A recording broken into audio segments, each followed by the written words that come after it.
Muy buenas tardes, queridos amigos.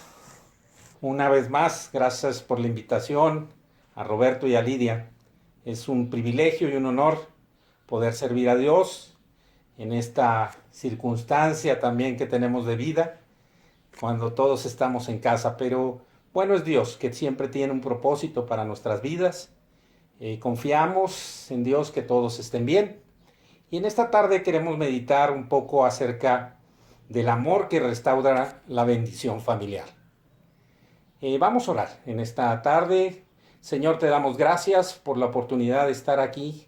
Señor, compartiendo con mis hermanos, Señor, tu palabra. Que tu Espíritu Santo sea quien nos hable en este día, Señor, y que tu Espíritu Santo nos lleve a la verdad. Gracias por tu palabra, porque aunque no estamos reunidos, congregados juntos, podemos estar unidos, Señor, en tu nombre. Bendito seas y alabado seas en el nombre de Jesús. Amén. Bueno, en esta tarde queremos compartir algo que en la anterior ocasión, en marzo, mi esposa y yo empezábamos a hablar y decíamos que el hombre tiene que resolver en su vida tres tipos de relaciones en amor. Primeramente con Dios, después con su prójimo y consigo mismo. Esto lo vemos en Lucas 10. El 27 dice, el versículo 27, amarás al Señor tu Dios con todo tu corazón, con toda tu alma, con todas tus fuerzas y con toda tu mente, y a tu prójimo como a ti mismo. Y el 28 nos dice, y le dijo, bien has respondido, haz esto y vivirás. Jesús nos dice en esta mañana que lo debemos amar al Padre con el corazón, con el alma, con las fuerzas, con la mente. Pero sobre todo que hay una promesa de Él, que si hacemos esto viviremos. La verdadera vida en Cristo se basa en acciones. No, el amor no es algo que solamente sea de palabra, sino tiene que ir acompañada con el hecho. Damos también cuenta que si continuamos leyendo este capítulo 10, Jesús nos enseña el tipo de acciones en amor que debemos tener hacia otras personas. No nos está hablando de un amor conceptual, sino de un amor en la práctica. No solo de palabras, sino de acciones que demuestran nuestro amor por Dios a través de amar en hechos al prójimo. En esta parábola, el buen samaritano hace algo que Jesús nos narra. Y había una pregunta aquí de alguien que decía, ¿y quién es el prójimo? Sabemos que un hombre en esta parábola fue robado y herido. Entendemos que primero pasó un sacerdote y no hizo nada. Este no era el prójimo, ni tampoco el levita, porque también pasó de largo. Fue el samaritano quien se detuvo y curó las heridas de esta persona. No sabemos más, era un hombre, sino también lo llevó fue más allá él. Lo llevó a un lugar para que fuera atendido de sus heridas. Esta persona, este samaritano, invirtió tiempo, dinero y esfuerzo. Y eso es lo que nuestras acciones nos pueden ayudar a entender quién es el prójimo. Sabemos también que los judíos y los samaritanos no se veían bien unos a otros. Entonces la enseñanza en los versículos 36 y 37, Jesús hace una pregunta al intérprete de la ley, porque él es el que había preguntado que quién era el prójimo. ¿Quién pues de estos tres te parece que fue el prójimo del que cayó en manos de los ladrones? Y el 37, él le dijo, el que usó misericordia con él. Entonces Jesús le dijo, ve y haz tú lo mismo. Y es esto que también Jesús nos pide a nosotros, que hagamos misericordia. El prójimo no es aquella persona que está al lado de nosotros, sino en quien nosotros puede operar la misericordia. También vemos otro ejemplo en el capítulo 2 del libro de Santiago. Se nos habla de otra forma de demostrar el amor al prójimo. Es no haciendo diferencias con las personas por su condición. En esta historia vemos que entra una persona a la iglesia con un anillo de oro y bien vestida. y al mismo tiempo entra una persona pobre y el trato es totalmente diferente para con el uno y para con el otro. Hoy en día podemos decir que esto fue un trato discriminatorio. El capítulo 2 termina diciendo en el versículo 13, no habrá compasión para quienes no hayan tenido compasión de otros. Pero si ustedes han sido compasivos, Dios será misericordioso con ustedes cuando los juzgue. En estas dos citas vemos una primera conclusión de esta plática. La misericordia es compasión por otros. No importa si la persona lo merezca o no. Si es tu enemigo o tiene una condición o situación diferente a ti. También muchas veces debemos mostrar compasión a la familia.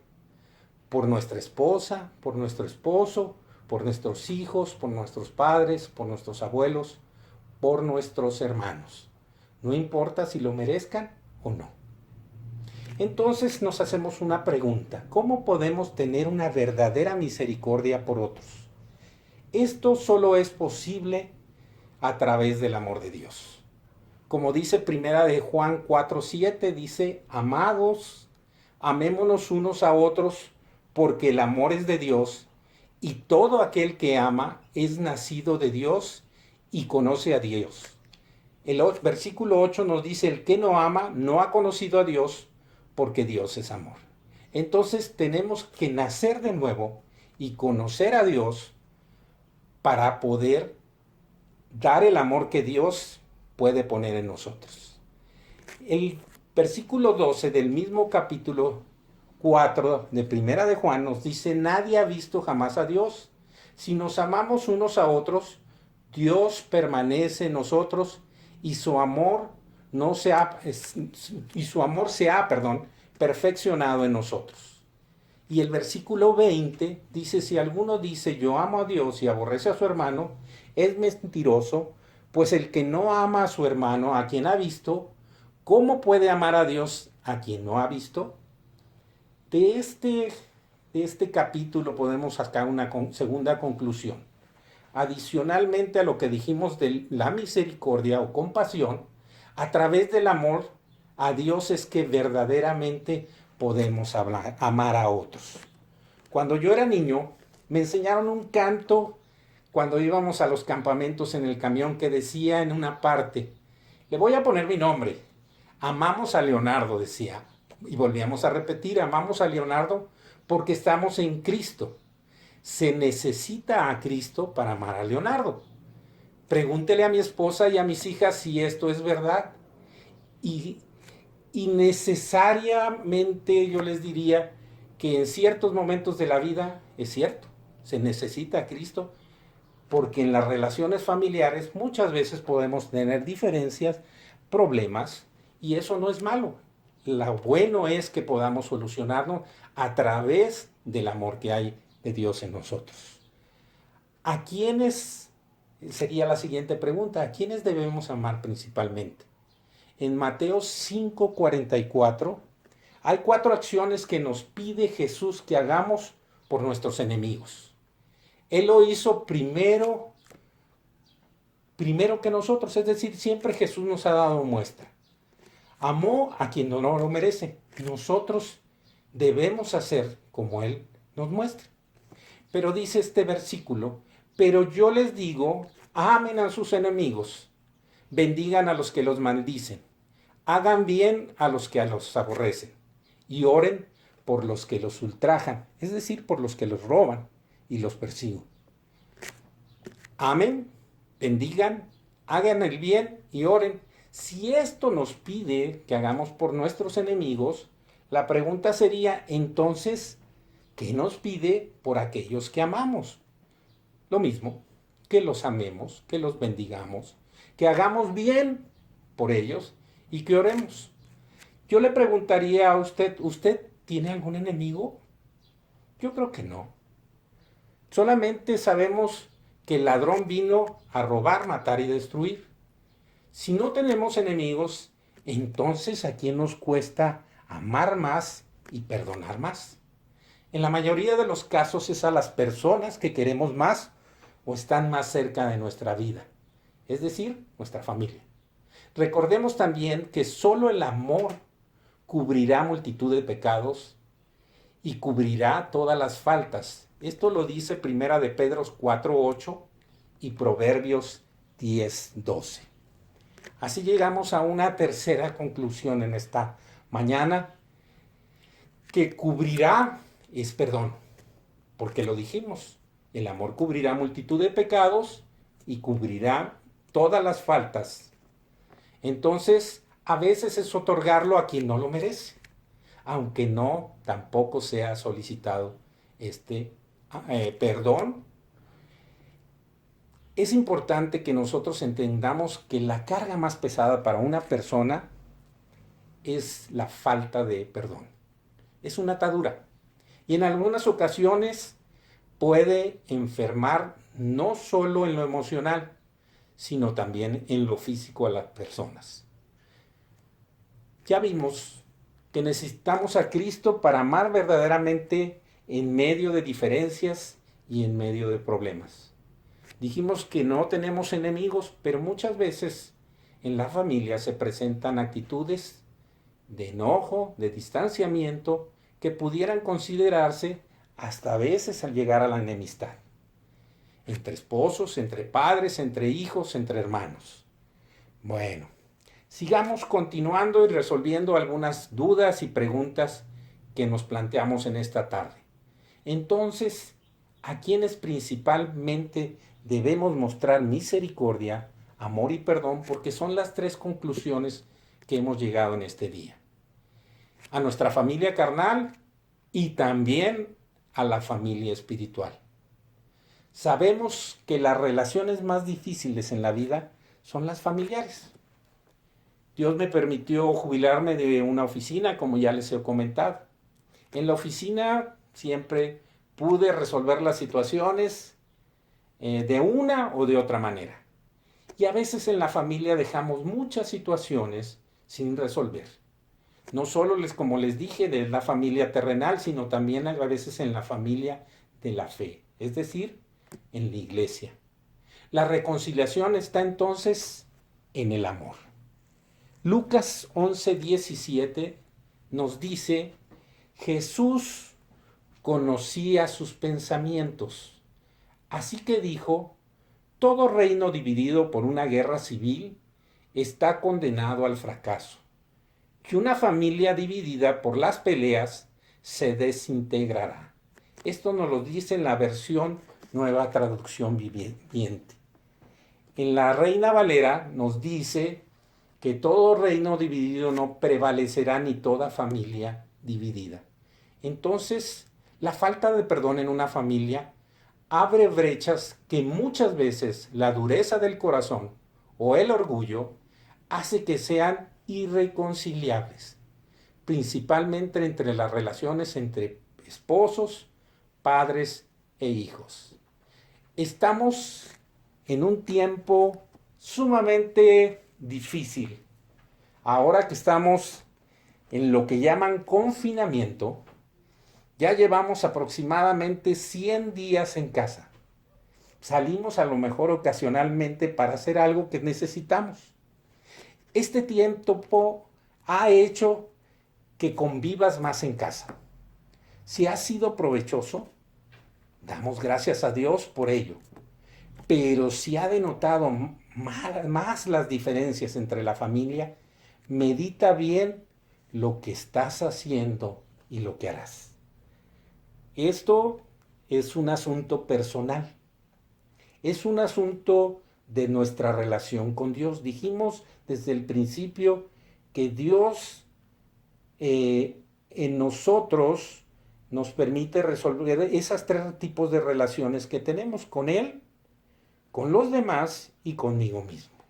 Entonces es importante que nosotros entendamos que en el propósito de Dios, en este tiempo que estamos viviendo, es para que meditemos y reflexionemos en cómo poder solucionar nuestros problemas.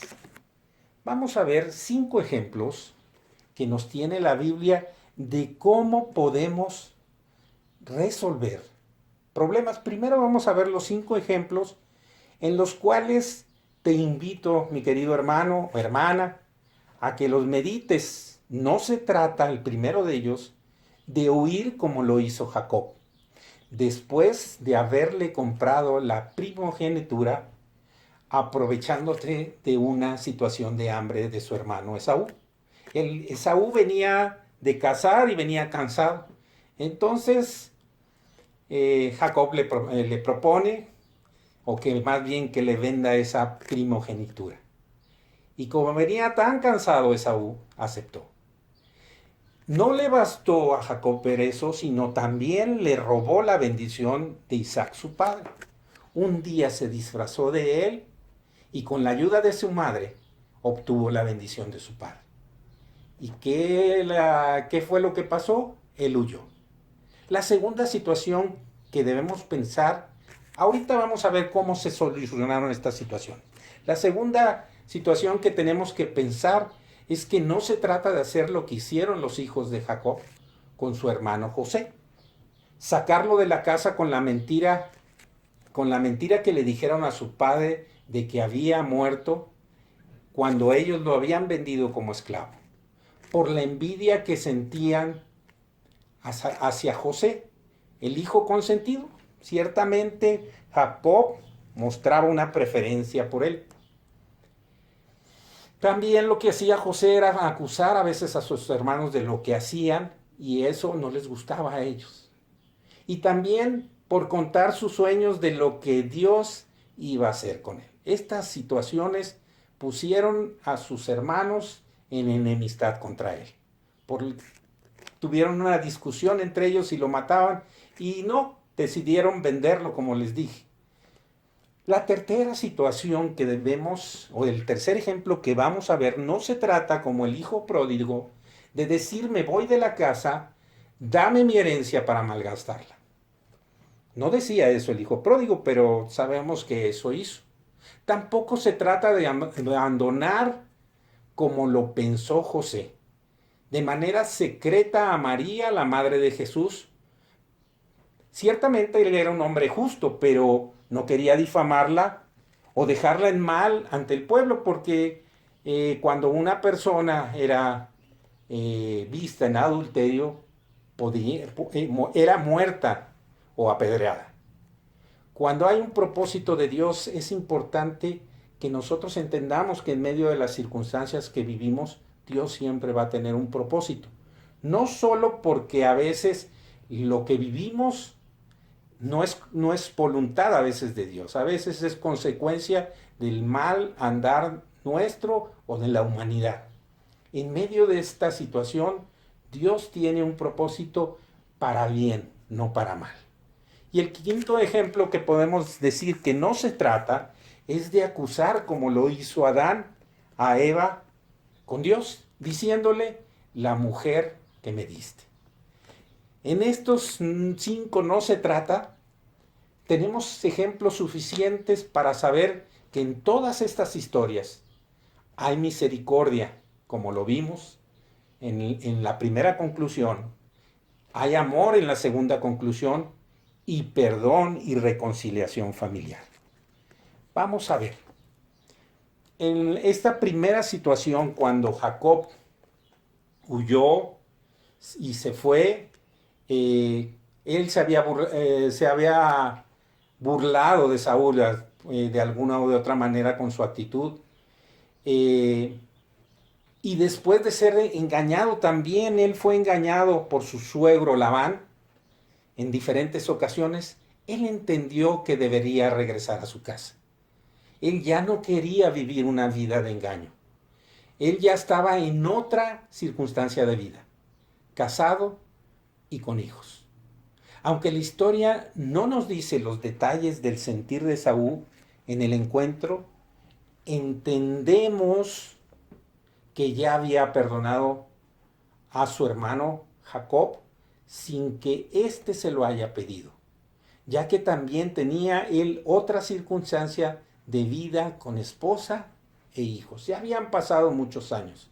Esta historia la encontramos en Génesis, en los capítulos del 25 al 33. Aquí vemos cómo a veces también pudimos tener diferencias con nuestros hermanos cuando estábamos jóvenes. Pero cuando ya han pasado años y circunstancias de vida en la que Dios ha sido bueno, o en la que nosotros hayamos aprendido también de nuestros errores, es importante que restablezcamos una relación como la de Jacob y como la de Esaú. En la segunda historia hablamos de José. José, el hijo de Jacob. Sabemos que después de ser vendido como esclavo, Dios estaba con él y puso gracia en la casa de Potifar. No solo en la casa de Potifar, ¿por qué? Porque él llegó como sirviente, pero lo puso al frente.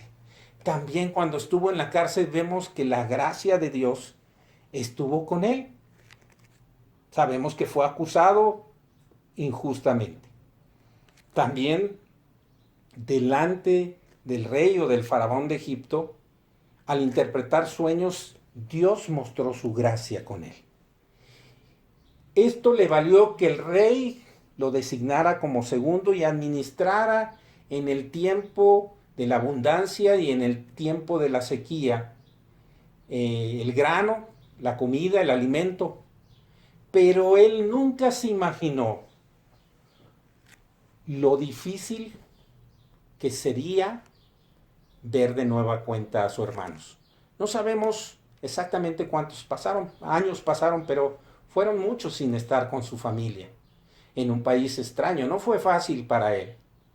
Pero cuando vio que sus hermanos llegaron a él para pedirle comida, ellos nunca se dieron cuenta de que era su hermano José, pero ellos necesitaban la comida. Entonces se cumplió aquel sueño que había tenido José, pero en realidad vemos en esta historia que el mayor propósito que Dios cumplió en la vida de José no fue esa gracia que lo llevó a ser el segundo del faraón, sino que fue el haber perdonado a sus hermanos, aunque no lo merecieran ni pidieran perdón. Él sabía que esa herida ya había sanado y sus circunstancias eran mejores. Muchas veces en la vida nos ha pasado que nosotros podemos tener mucho mejor circunstancia que cuando éramos jóvenes, lógicamente, porque muchos a lo mejor no teníamos una preparación, una carrera, pero conforme fuimos estudiando, conforme fuimos progresando en el trabajo, por nuestra manera profesional de trabajar, independientemente si tenemos o no carrera, nos ayuda a entender que las circunstancias que pasaron en un pasado con nuestra familia ya no son. Entonces debemos otorgar el perdón y esto cumple el propósito de Dios y desata la bendición familiar. Esta historia la encontramos en Génesis del capítulo 37 al 46. Yo los invito a que podamos volverlas a leer durante la semana y nos demos cuenta lo que Dios nos quiere decir. Quiero llamar su atención y hacer una pausa en estas dos historias. Sabemos que nuestro Dios es Dios de Abraham, Dios de Isaac, Dios de Jacob, para que se cumpliera la promesa de que somos los hijos de Dios. Tanto en la familia de Isaac como en la familia de Jacob hemos visto muestras de perdón entre sus hijos. Necesitamos hacer hoy nosotros lo mismo. La bendición de Dios y las promesas de Dios son para nosotros y para nuestras generaciones. Por lo tanto, debemos entender que para que esa bendición siga fluyendo, es importante que haya perdón. Bueno, en el tercer ejemplo que dimos, el hijo pródigo no merecía el perdón, pero el amor del padre otorga el perdón ante una confesión y una acción de arrepentimiento. El padre o la madre, no sé cuál sea tu circunstancia, o los esposos, o los padres, deben conocer el corazón arrepentido de su hijo, o también deben saber cuando un hijo no conoce el corazón de amor del padre, como fue el caso del hermano del hijo pródigo. Él no sabía que podía disfrutar todo lo que tenía su padre. Y él lo respetó creyendo que no era el tiempo. Pero el corazón del padre hace que nuestros hijos podamos ayudar a nuestros hijos a disfrutar las etapas que están viviendo. Así es que el padre del hijo pródigo lo esperó, lo anheló y cuando llegó hizo una gran fiesta porque su hijo había regresado y se había restaurado la convivencia familiar y el amor de la familia.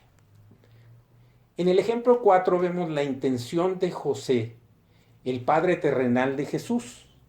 Su intención era natural o normal después de saber que María estaba embarazada y de sentirse engañado. Sin embargo, Dios le muestra que hay un propósito de tomar a María por esposa y que no debía tener miedo. José creyó y obedeció el propósito de Dios y el plan de Dios. Esto vemos en el capítulo 1 de Mateo. Hay otro ejemplo que quisiera mencionar, que no había mencionado, pero que tiene que ver con una circunstancia real. Hay un ejemplo en el libro de Oseas, donde Dios le pide al profeta Oseas que se case con una mujer adúltera para mostrar cómo es el amor y perdón de Dios con incluso aquellos que son infieles. Nosotros en nuestra mente no pudiéramos entender esto que pasó.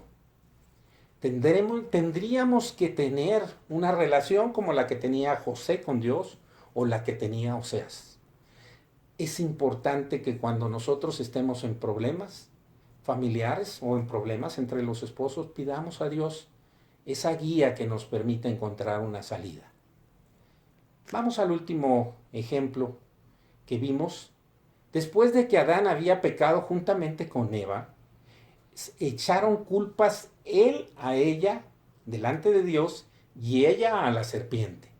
Muchas veces pasa eso en los matrimonios. Después de haber recibido la bendición de Dios, cometen pecados delante de Dios por faltar al compromiso hecho de amarse, cuidarse y estar en los tiempos buenos y malos. No sabemos los detalles después de la caída de Adán y Eva, pero sabemos que no se separaban, inclusive tampoco cuando su hijo Caín mató a Abel. Después tuvieron otro hijo llamado Set. Esto vemos en el Génesis en los capítulos 3 y 4. No sé si te has identificado con alguna de estas historias. Siempre hay una solución.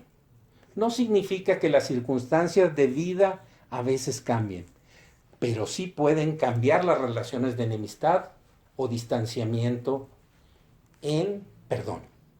El pecado tiene consecuencias que muchas veces no son voluntad de Dios.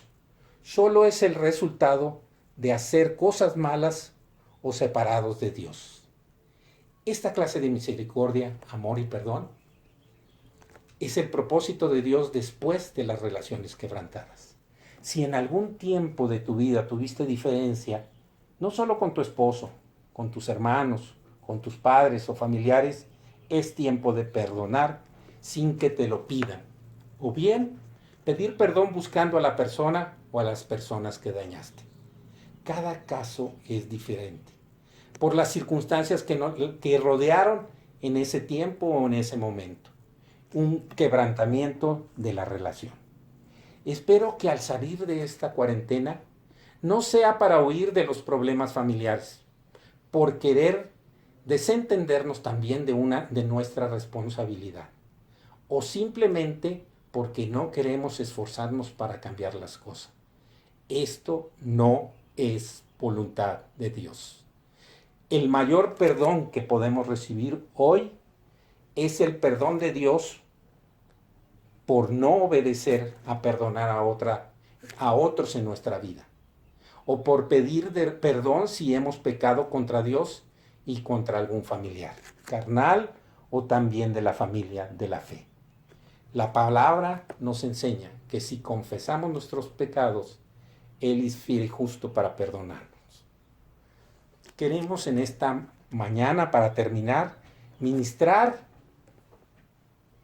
un perdón y una restauración en la vida de las familias de Amistad Cristiana Linda Vista y de todas aquellas personas que nos escuchan por la primera vez.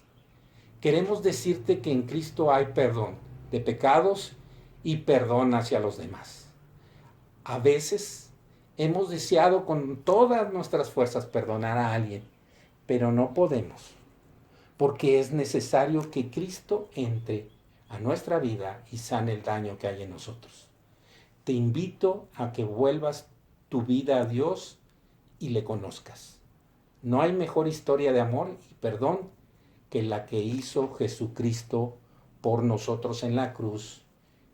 Y dijo, Padre, perdónalos porque no saben lo que hacen. Oremos. Señor, te damos muchas gracias por esta tu palabra en esta tarde, porque sabemos que tu palabra dice: de tal manera amó Dios al mundo que dio a su Hijo unigénito para que todo aquel que en él crea no se pierda, mas tenga vida eterna. Señor, te pedimos perdón por todas las fallas y las faltas que hemos hecho muchas veces con las personas que están más cerca de nosotros. Queremos, Señor, que tú vengas a nuestra vida y cambies, Señor, lo que nos hace no estar en paz con los demás. Señor, sánanos. En el nombre de Cristo Jesús. Amén. Que Dios les bendiga y muchas gracias por esta invitación. ¿Cuánto fue? 32, estuvo muy bien. ¿Sí? Y